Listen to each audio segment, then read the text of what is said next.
Hello and welcome to another episode of Dumb and Dumbest with me, Matt Bacon, and my wonderful co-host, Curtis Dewar. This is a music industry podcast where everything is terrible and the house is on fire, and we really should pre-record an intro.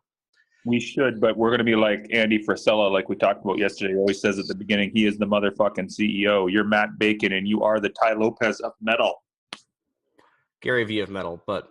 Gary V / Ty Lopez / Grant Cardone / Frank Kern. Anyway... Curtis is my hype man, as you can tell. Until I break off and go solo. Until he breaks off and goes solo. I've got a large unlit cigar between my fingers. He's doing it Bill Clinton style. I am not doing it Bill Clinton style. I just happen to enjoy puffing on unlit cigars. Yeah. You get nicotine out of it, okay? Sue me. Yeah. Anyway, Curtis, what are we talking about today? We are going to be talking about persisting through despite any obstacles that arise and not getting stuck in your problems in your own thing, but continuing to do your work and your job and doing what you can despite all the obstacles that are facing you in the work day. This is a really hard one, especially in music. Yeah. Because people are assholes. They are. Well, for example, this past week, I've had major setbacks on 2 campaigns where I had streams set up for them. One of them, I don't know what the fuck happened, but I think the guy that I'd set it up with went on vacation or something like that, and I guess he must have forgot to post it, and I haven't been able to reach him since. So, but you got to roll with it. Yeah. You got to roll with it. That's what happens sometimes, I mean, that happens at big sites. That happens at small sites. It rarely happens, but hey, it happens sometimes. Yeah. Then any other setbacks of note you wanted to share? Oh, let's go. Oh, you want to have some setbacks? Oh, I can give you some setbacks of note. How about here's a good setback. Is when you realize I have 3 clients that are releasing albums this week on September 28th. Little did I know that there's 114 albums coming out that same week. Like 114. Like, I don't think there's ever been that many albums, like at least in 2018, releasing in 1 week. Like 114 albums. That's a lot of fucking albums. And those are both on major labels, small labels, no labels. That's just what's listed over at fucking Heavy Music Headquarters release list, right? And they probably missed a few, Yeah, they certainly missed a few. Yeah, that's 114. So just think, 114, how many sites do you think there are out there, Matt? Probably around 200? Something like that. Okay, now not every site is going to review those 114 albums. Most sites aren't even going to review a fraction of those albums. So I've got 4 clients coming out with albums this week, and all of them wanted to have stream set up this week. Which is totally fair. Which is totally fair. That makes sense, and you want to have a stream set up. Now, I also had another bunch of clients wanting to release singles this week. And the amount of push through and crap I had to go through to even get a stream set up I ended up getting stream set up for all of them, I'd like to point out. But the amount of push through I had to do to get that, because of the 114 albums already being released and all the people that are already in front of journalists' attention, was fucking insane. Like, that was a lot of emails, a lot of not getting my emails answered, people not messaging me, not answering my messages on Facebook, Twitter. I think I even did a phone call to somebody. Like, who does phone calls nowadays except for me and Matt? And, high value way to get high value clients, just saying. Yeah. But I just want to point out that if you were going with someone like, for example, not to name any names, but against PR, they would have just not done anything. They would have just said, oh, well, sorry, we can't reach anybody. Not that I'm naming any names or anything like that. The Dumb and Dumbest podcast. Fuck against PR. I've had so many complaints about that organization. I'm not even going to get into it. But that's a guest you should have. That would be a sick guest. Like, I don't think they fuck that shit. One second, you cut out there, Curtis. 1 second, I'm fiddling with my computer so that we don't have to restart. Mike's fucked up, Matt. Mine's fucked up? Now you sound fine. Do I sound fine? Yes. Pardon our technical difficulties. Anyways, Matt was trying to say fuck against PR, and I'm saying, well, we're not going to have them as a guest because they probably don't speak English. Yeah. They're... But we could. You should. Actually, Matt, why don't you reach out to Joel or Katia and see if they want to come on as a guest? Let's do it. Okay. Maybe we could hear their side of the story, and then we could get all our yayas out about how they think we're awful, and we think they're awful. That'd be kind of an interesting podcast. It'd be a very interesting podcast. Maybe we'll do just that, Curtis. I like the idea. But anyways, back to what we were talking about. A lot of people would have just given up on that, but when you got people like me and Matt working for you, I'm going to pump up Matt, even though he doesn't do this as much as I do, obviously. You got to have someone that's persisting on it for you. Yeah. And that's, I think, a big thing with what, Curtis, you're trying to say here is you need to be persisting. Mm-hmm. That's what a lot of it comes down to. And if you don't get what you want, don't go into a poor me, pity party type thing, because the second you start doing that, what ends it? I'm not trying to be a Gary Vee right now and motivational or anything like that. But if you get a setback, if something doesn't go the way you want, try again and try in a different way, different writer, different place. Like here's a good example is I was trying to get a stream at a major site last week, one that Matt writes for, and I'd already tried 2 writers at the site who were not responding back to me. Finally tried a third, got what I wanted. But yeah. And here's another example is there's another major site I was trying to get a certain client placed on. They turned me down. I asked Matt to go in there and ask the guy if he could help me with it. And then next thing you know, he said, yeah, we'll do it in 2 weeks. So those are 2 things that were setbacks, but, just kept persisting and it ended up happening, right? That being said, don't be annoying about it. And this is very tricky. Exactly. Yeah. You have to be, that's the thing is you have to know when you're being annoying and when to stop, but you also have to not stop early.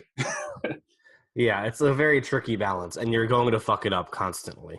Exactly. Like the 2 situations I just talked about could have turned annoying pretty quickly. In the one case where I asked Matt to help me, we both have a good relationship with the person. So Matt has a slightly better relationship than I do, obviously. So it worked with him to sort of tag in with me and help. But if I would have just then called this person or done a different form of communication, I probably would have gotten pretty annoying with him pretty quickly. But instead, I did something different. So I guess the thing is you want to do creative follow-up or creative persistency is what it would be without being annoying. Yeah. And that's going to be a struggle. So what kind of setbacks? So this is sort of similar to setbacks a lot of bands are going to run into. I think the most obvious one is just going to be getting no answer or told no again and again when you're trying to book shows. Yeah, I mean, it's the same thing again, is that sometimes you might have to go, like if you're starting with bigger venues, you might have to go down, or you might have to use a different promoter, or you might have to, like, there's also, this just applies in so many fucking different ways that or like, let's say you're trying to get signed with a label. That's a perfect one. First one says no, second one says no, third one says no, fourth one says no, fifth one says no. A great example of a band that got told no. Am I allowed to use our friends that got signed to Ripple as an example, Matt? Not yet. No, I know the ones that were from last year. I'm talking about. Text me their name. I can't get to my computer. But anyways, okay. There was a band last year that had gotten turned down by a certain label, and before they started working with me, but then after they had talked to Matt, they reworked their approach, and they ended up getting signed and having their record released as a result of creative persistency. Yeah, and I think that's important. I think it's important to realize, there are avenues, but also realize that, you can't just pay to get those avenues open for you. Like, people hit me up and are like, oh, here, there's a million pictures of you fucking, here's a picture of you groping one of the dudes at Relapse. Like, clearly you're buddies. You know what I mean? And it's like, yes, we're buddies. That doesn't mean they're going to sign everything I put across their desk. Exactly. You know what I mean? But they have a higher chance of signing if you're known to grope them and they like that than not at the same time. Well, I have a great relationship with Steve Farsani. And, this is what and this is the thing is, like, you want to be targeting people who you see have strong relationships, right? Mm-hmm. Because otherwise you're just wasting your time. Like, you want people to see, oh, these guys clearly give a shit, and you need to have an in. And that's sort of something I think a lot of bands don't have, is they don't understand what their in is or what their in should be. Or how to apply their in. Yeah.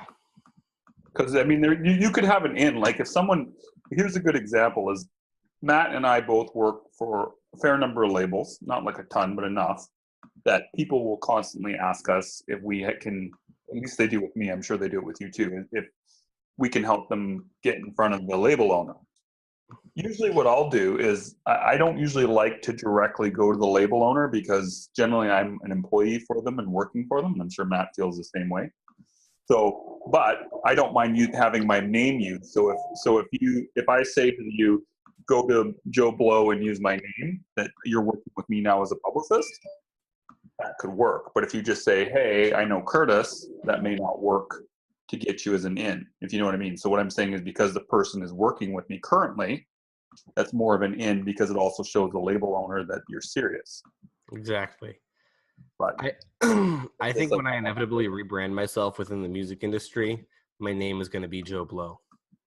Joe Blow? Yeah, and I'll be like your coke dealing uncle. Joe Blows. Joe Blows up. Anyway,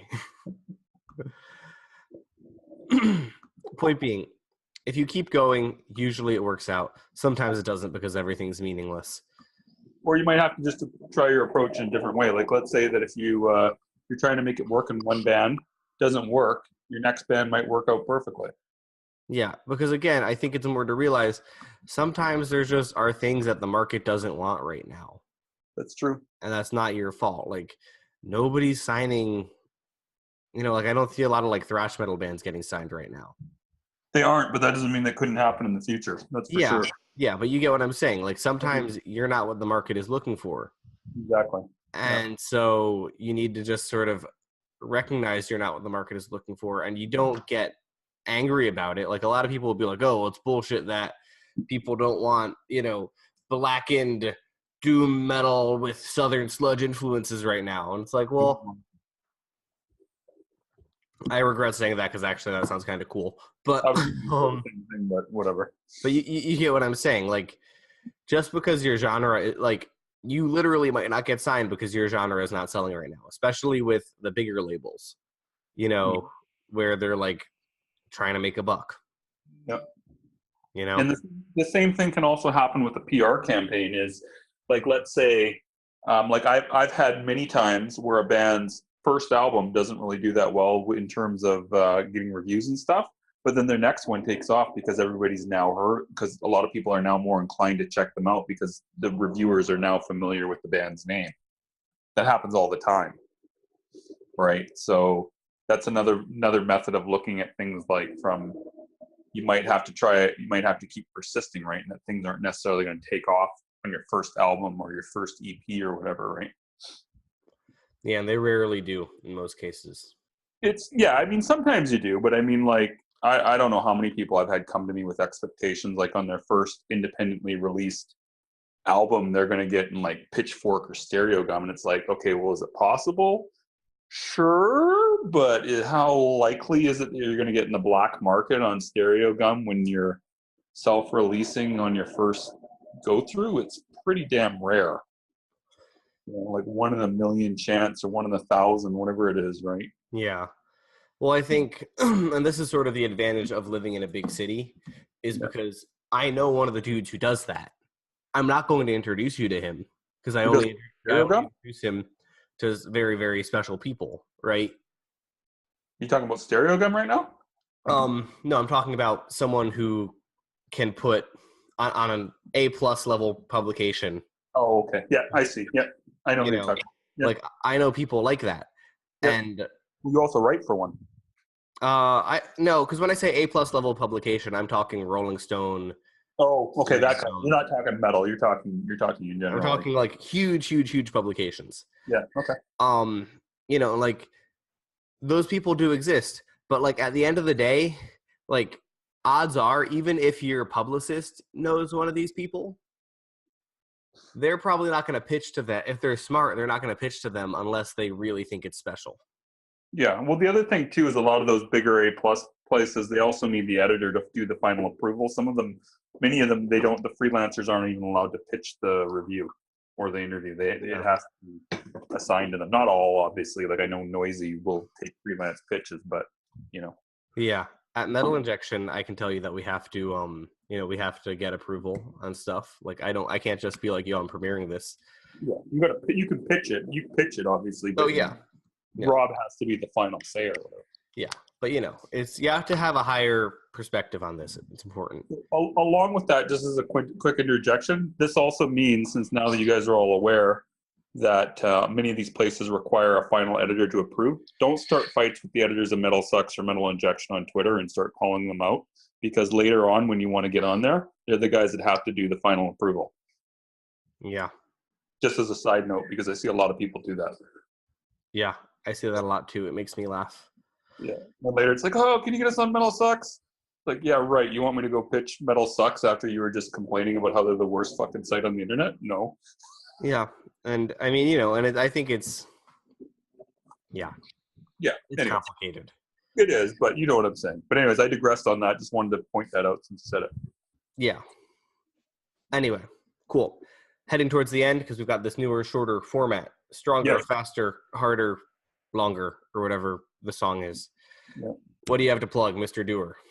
Today we got Tommy Concrete premiere just went up. Tommy Concrete is a lot like Devin Townsend in a way.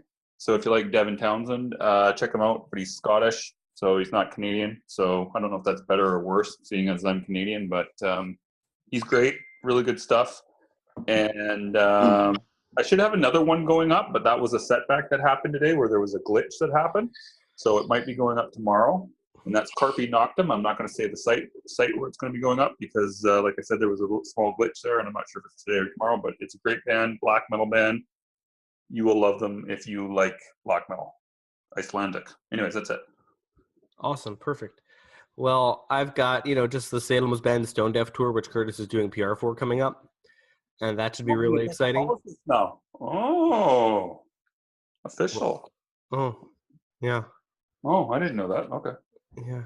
I thought I just sent the press release. Oh, okay. All right. Okay. All right.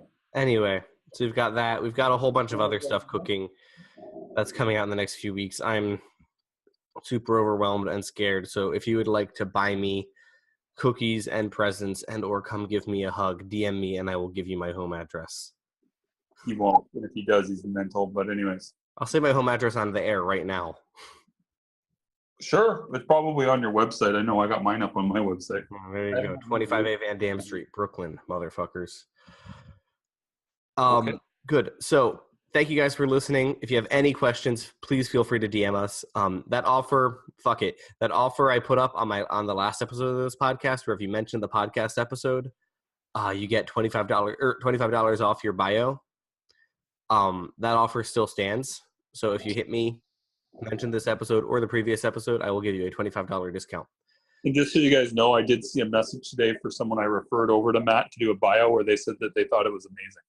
I don't know if those are the exact words, but they said something to the effect like it was amazing. And I think that was Matt's first draft. We're talking about Angel?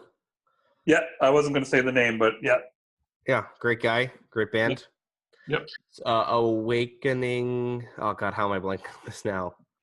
Don't worry about it. But anyways. Great band. Yep. Anyway, thank you guys for listening. Make good choices. Are we done yet? Talk to you soon. Bye.